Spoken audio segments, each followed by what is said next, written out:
Hello दोस्तों, स्वागत है आप सभी का यस के एक्सीलेंस ट्यूटोरियल में। तो दोस्तों, आज हम लोग देखेंगे कक्षा 10 गणित अध्याय 1 इकाई 1 वास्तविक संख्याएं। अध्याय 1 आपका क्या है? वास्तविक संख्याएं। और देखिए दोस्तों, इसमें हमने जो भी रणनीति तैयार किया है, इसमें अध्याय 1 से आपको 5 अंक के प्रश्न पूछे जाएंगे। 5 नंबर के प्रश्न पूछे जाएंगे।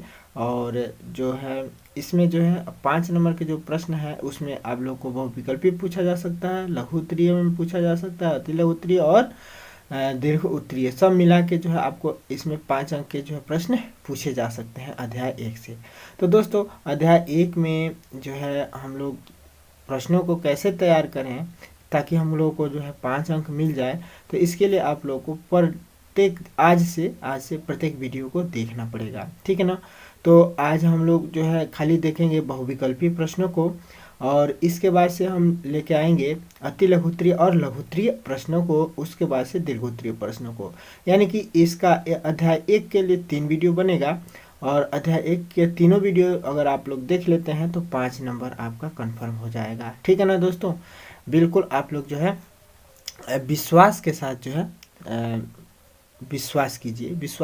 विश्वास कीजिए कि 100% आपका 5 नंबर मिल जाएगा अगर आप लोग तीनों वीडियो देख लेते हैं तो आज हम लोग देखेंगे। अब देखिए, आपका जो सिलेबस है उस सिलेबस के हिसाब से हमने रणनीति तैयार किया है, और इस सिलेबस के हिसाब से जो भी हम बताएंगे तो इसमें 100% आपको क्वेश्चन मिल जाएगा जो यूपी बोर्ड में पूछा जाएगा दोस्तों, ठीक है। तो देखिए, सिलेबस में आपका दिया हुआ है कि यूक्लिड विभाजन प्रमेयिका से क्वेश्चन पूछे जाएंगे।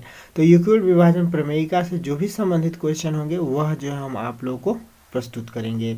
इसके बाद से देखिए, अंकगणित का आधारभूत प्रमेय उदाहरण सहित बताना है, माने पूछा जा सकता है। तो अंकगणित के आधारभूत प्रमेय पर जो भी क्वेश्चन होंगे आप लोग को हम प्रस्तुत करेंगे, और यहीं से क्वेश्चन पूछे जाएंगे। यहाँ पे देखिए, √3, √2 या √5 अपरिमेय संख्याओं का सत्यापन पूछा जा सकता है, ठीक है। तो इसको भी हम जो भी क्वेश्चन आएंगे तो आप लोग को बताएंगे, हल सहित बताएंगे, ठीक है ना। उसके बाद से है परिमेय संख्याओं का शांत और अशांत आवर्ती दशमलव के पदों में निरूपण, बहुत इंपॉर्टेंट है, और ऐसे यहाँ से जरूर क्वेश्चन पूछा जाता है।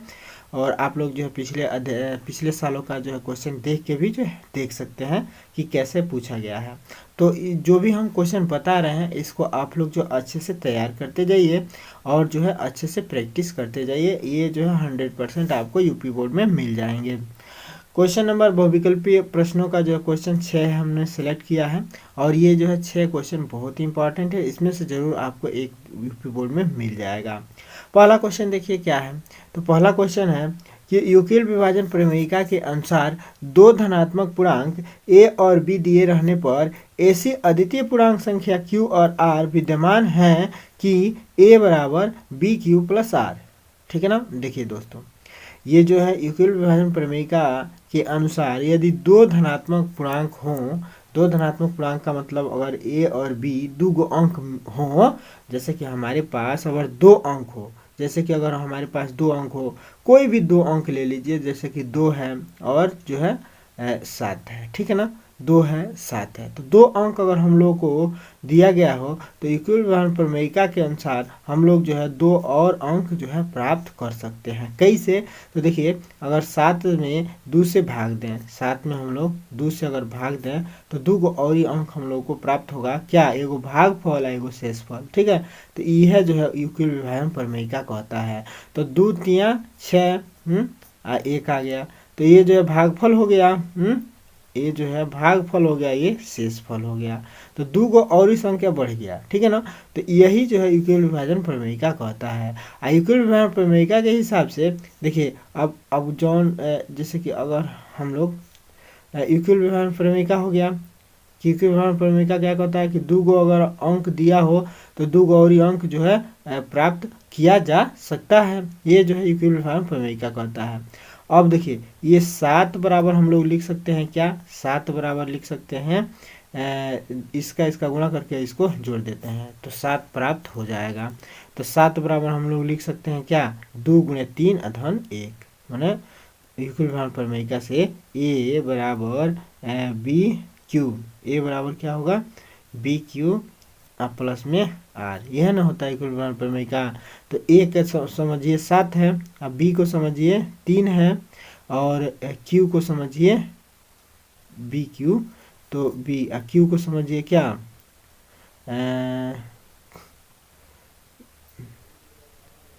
बी का मतलब भागफल, ये क्यू का मतलब बी का मतलब भागफल था 3 इंटू 2 भाज्य प्लस में जो क्या करते हैं शेषफल, शेषफल का मतलब 1 जोड़ देंगे, तो 3 गुना 6 1 7, यानी कि हम लोग को 7 प्राप्त हो जा रहा है, यानी कि ये वाला अंक प्राप्त हो जा रहा है। ठीक है ना, यही इक्विलिब्रियम। अब देखिए इक्विलिब्रियम विभाजन प्रमेय का जो है के हिसाब से और ही क्या होता है, तो ए बराबर बी क्यू प्लस आर है। ठीक है ना, ये जो है इक्विलिब्रियम विभाजन प्रमेय के हिसाब से ए बराबर जो है क्या हो जाता है बी क्यू प्लस आर हो जाता है।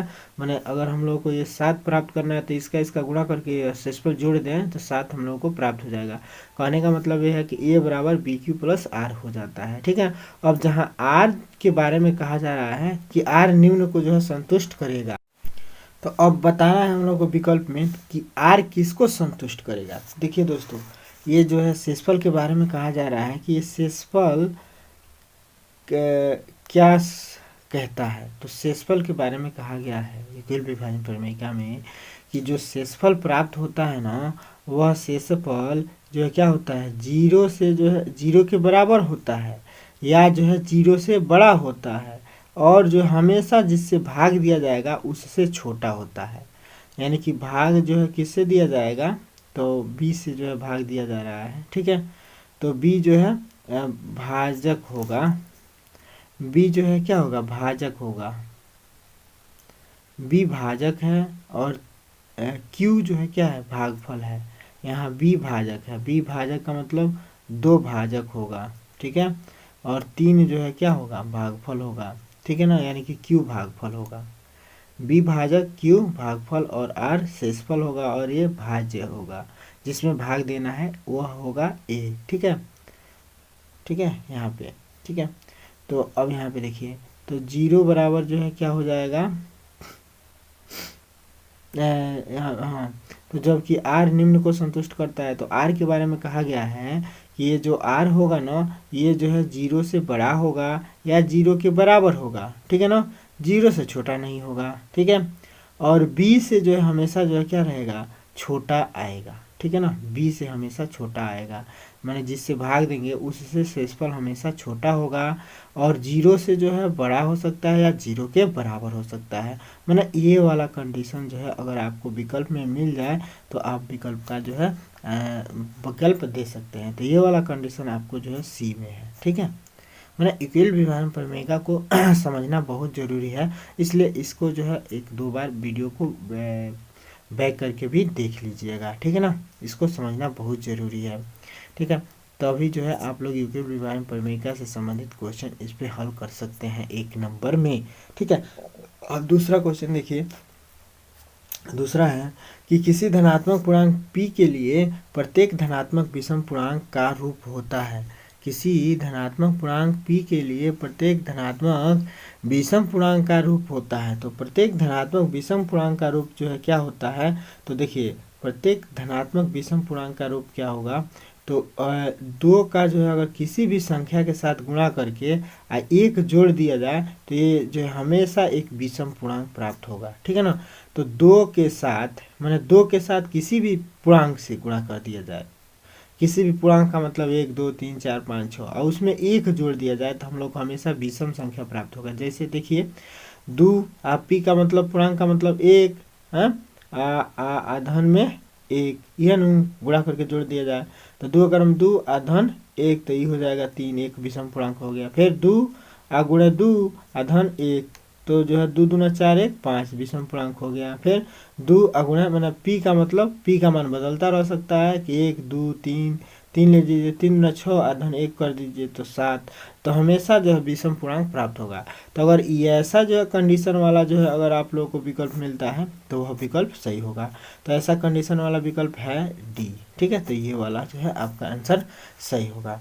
इसके बाद से देखिए तीसरा क्वेश्चन है, यदि p और q 2 धनात्मक पूर्णांक इस प्रकार हैं कि p बराबर है a b के स्क्वायर, p बराबर a b का स्क्वायर है और q बराबर ए क्यू बी है, जबकि ए बी अभाज्य संख्या है, तब एलसीएम पी क्यू बराबर होगा। तो पी क्यू का अगर हम लोग को एलसीएम निकालना है तो पी क्यू का एलसीएम क्या होगा, तो पी क्यू का एलसीएम जो है दूसरे कलर से जो है आप लोग को बताते हैं, ठीक है।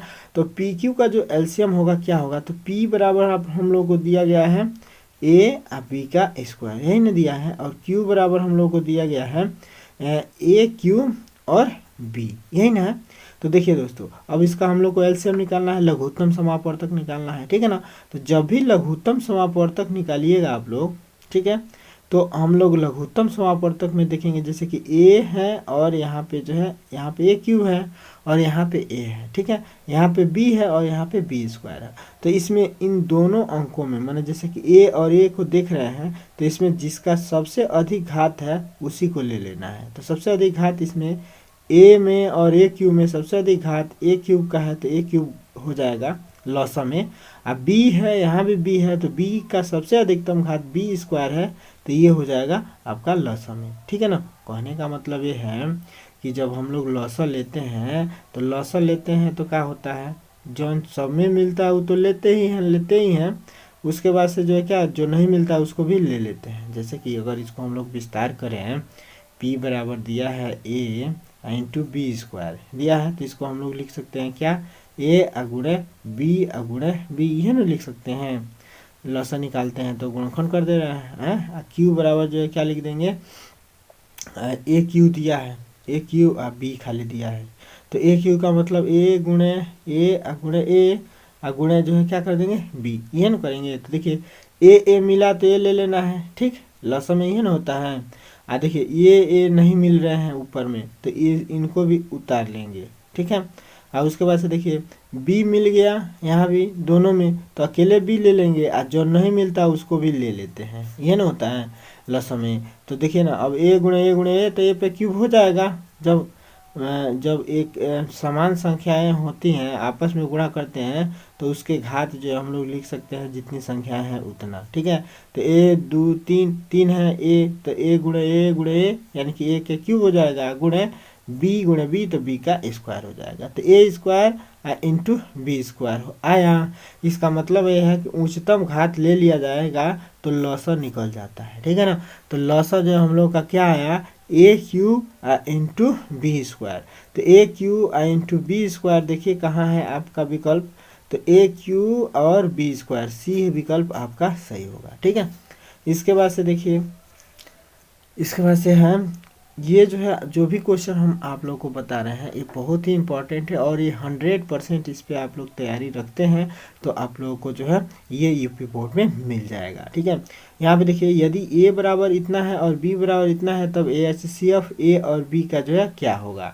तो देखिए ना, अब इसमें जो है ए बराबर हम लोग को दिया जा रहा है 2 स्क्वायर इंटू 3 का क्यूब इंटू 5 पे 4 घात है, ठीक है।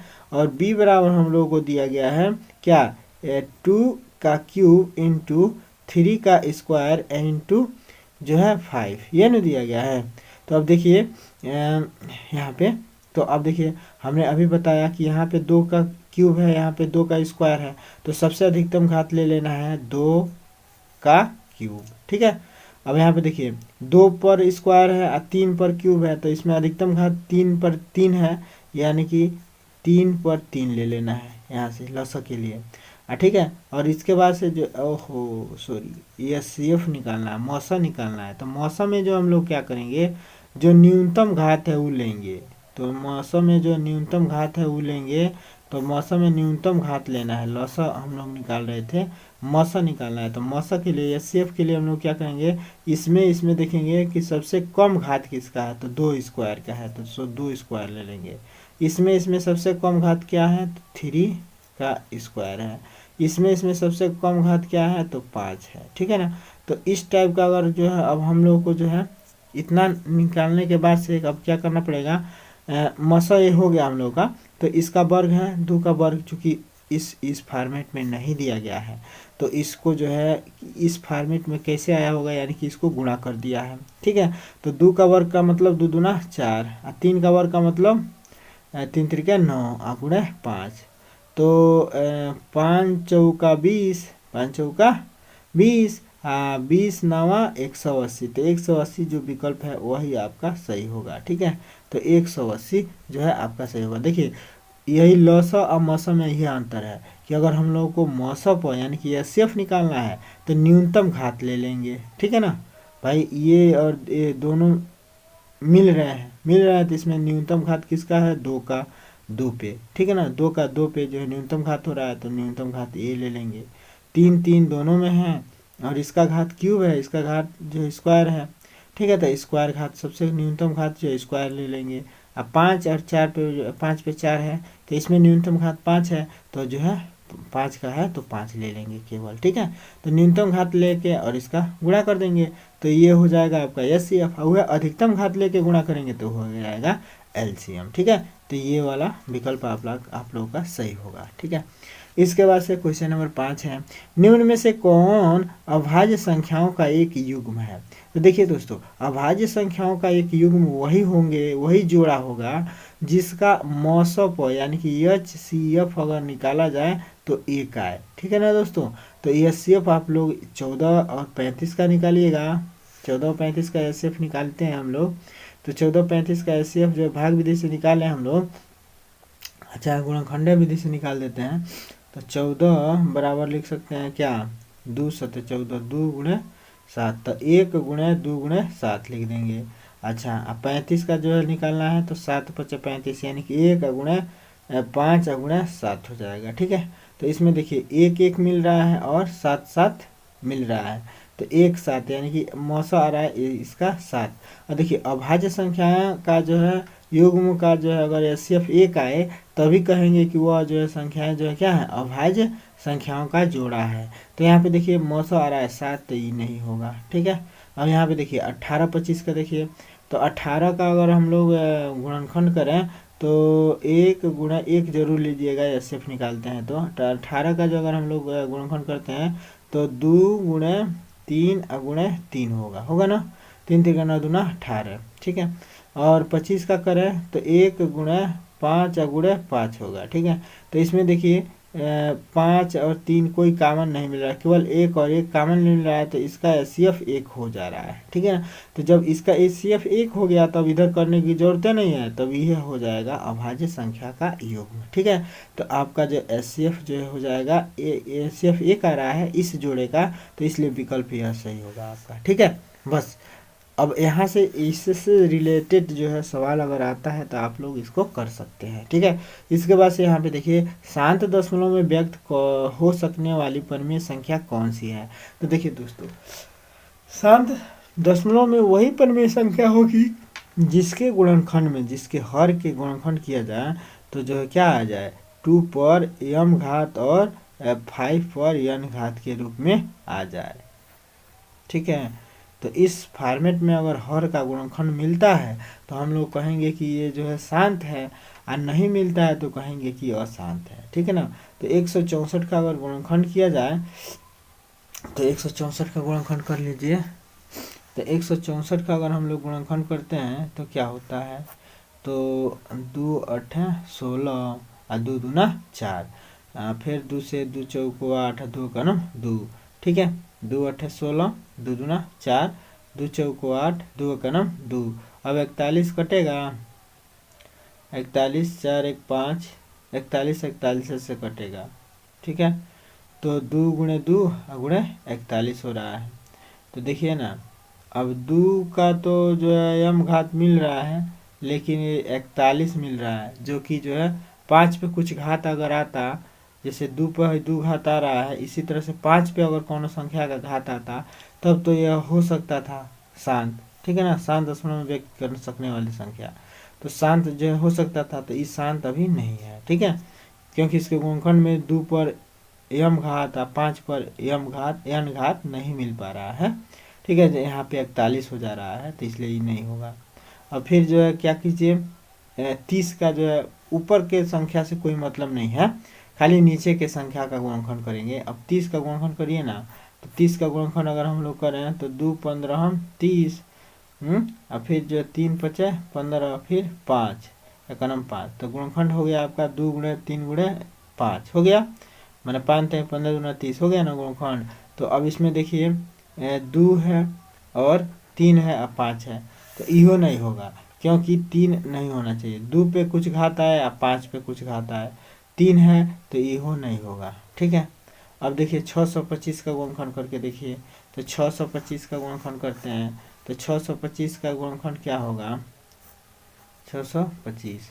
तो 5 से जो काटिए, 5 एकम 5, 5 एकम 5, एक आ गया, 2 उतरेगा तो 5 दूना 10 12 हो जाएगा, अब 5 बचे 25। ठीक है, फिर 5 से 5 दूना 10, 5 बचे 25, फिर 5 से 5 बचे 25, फिर 5 से 5 एकम 5, तो 5 पर देखिए तो 5 गुणे 5 गुणे 5 गुणे 5 होगा, यानी कि 5 गुणे 5 गुणे 5 गुणे 5 होगा, यानी कि 5 पे को घात आ जाएगा, 5 पे 4 घात आ जा रहा है। ठीक है ना, मैंने भाई या तो 5 पे जो है घात आए, या तो 2 पे घात आए, या तो जो है 2 पे घात गुणे 5 पे घात कुछ ना कुछ मिले, तभी जो है वह जो है क्या होगा शांत होगा। तो ये वाला जो है विकल्प आपका जो है शांत होगा। ठीक है ना, ये वाला विकल्प आपका शांत होगा, क्योंकि देखिए इसके जो है मैंने 2 पे हम लोग लिख सकते हैं 1 घात, 2 पे 0 घात इंटू 5 पे 4 घात लिख सकते हैं। तो यह जो है 2 पे यम और 5 पे यन घात के रूप का ये मिल रहा है। ठीक है, तो इसलिए जो है यह विकल्प आपका सही है। इसका देखिए ये मिल रहा है 262 है, 462 है। तो 462 में देखिए इसके गुणनखंड में 2 और जो है 2 पर यम घात अब 5 पे यन घात मिल रहा है कि नहीं मिल रहा है। मैंने कहने का मतलब ये है, या तो 2 पे जो है कुछ घात मिले, या 5 पे कुछ घात मिले, ठीक है ना, या दोनों पे कुछ घात मिल जाए, तब तो वो संख्या शांत होगा, और नहीं तो क्या होगा अशांत होगा। किसके गुणनखंड में, हर का गुणनखंड करेंगे तब। ठीक है ना, जैसे कि हम लोग इसका 625 का गुणनखंड किया है ना, तो देखिए ना, तो 625 का गुणनखंड किया गया है तो 5 गुणा 5 गुणा 5 आया है, तो आया है तो इसका मतलब कि 5 पे जो है कुछ घात मिल रहा है। ठीक है ना, भले 2 पे घात नहीं मिल रहा है, लेकिन 5 पे कुछ घात मिल रहा है, इसके अलावा और कोनो संख्या नहीं है इसमें। ठीक है, तो इसलिए जो है क्या होगा शांत होगा। ठीक है, अब 600 जो है 62 को 462 को देखते हैं गुणनखंड करके कि जो है क्या होता है। तो 462 का अगर हम लोग गुणनखंड करें तो जो है क्या होगा, 462 का गुणनखंड करते हैं और देखते हैं क्या होता है। तो 2 दूना 4, 2 तिहाई 6, 2 एकम 2, फिर 2 से कटेगा नहीं कटेगा, फिर से 11 दूना 22, 11 से कटेगा, 11 दूना 22, एक बचा 11 एकम 11 21 है, तो 21 अब 7 से कट जाएगा, 3 से कट जाएगा। तो देखिए बहुत ही उल्टा आ रहा है, बहुत ही उल्टा आने का मतलब कि इसमें 11 आ गया, 7 आ गया, 3 हो गया, जबकि इसके गुणनखंड में 2 होना चाहिए या 5 होना चाहिए। ठीक है ना, जिसके गुणनखंड में 2 5 हो, या 2 पर कुछ घात आए या 5 पर कुछ घात आए, वही जो है संख्या जो है क्या होगा शांत दशमलव के रूप का होगा। ठीक है ना, इसमें अन्य संख्याएं नहीं आना चाहिए, अन्य संख्याएं आए तो ऊपर वाला अंक कट जाए तो हो सकता है। ठीक है ना, तो 2 पे कुछ घात आए या 5 पे कुछ घात आए तभी हम लोग कह सकते हैं। तो देखिए ऐसा कंडीशन इसमें नहीं है। ठीक है, तो इसलिए इसको जो है हम लोग कह देंगे कि यह जो है अशांत ही आएगा। ठीक है, तो शांत दशमलव के रूप में यही होगा। शांत दशमलव का रूप समझते हैं, नहीं समझते हैं, कहने का मतलब ये है कि इससे इसमें भाग देंगे ना तो ये पूरा पूरा कट जाएगा, या जो है दशमलव में आएगा तो वो पूरा पूरा कट जाएगा, दशमलव के बाद भी पूरा पूरा ये कट जाएगा। ठीक है ना, तो इसीलिए इसको शांत दशमलव कहेंगे। ठीक है, तो बस इतना ही था बहुविकल्पीय प्रश्नों को लेकर। ठीक है ना, तो बहुविकल्पीय प्रश्न 6 हैं इसका, तो आप लोग जो है ये 6 जो है बहुविकल्पीय प्रश्न तैयार कर लीजिए और इसको नोट बना लीजिए। 100% इसमें से आपको यूपी बोर्ड में मिल जाएगा। तो इसके बाद हम लोग देखेंगे अति लघुत्तरीय और लघुत्तरीय प्रश्नों को। ठीक है ना, तो फिर मिलते हैं अगले वीडियो में। तब तक के लिए दोस्तों अपना ख्याल रखिए और बढ़िया से मेहनत से पढ़िए। ठीक है ना, पढ़ाई जो है एक ऐसा विद्या जो है एक ऐसा धन है कि आप लोग जितना जो है मेहनत करेंगे उतना जो है आप लोगों को फल मिलेगा। ठीक है ना, तो पढ़ते रहिए, मस्त रहिए, खुशहाल रहिए, अपना ख्याल रखिए और दूसरों का भी ख्याल रखिए।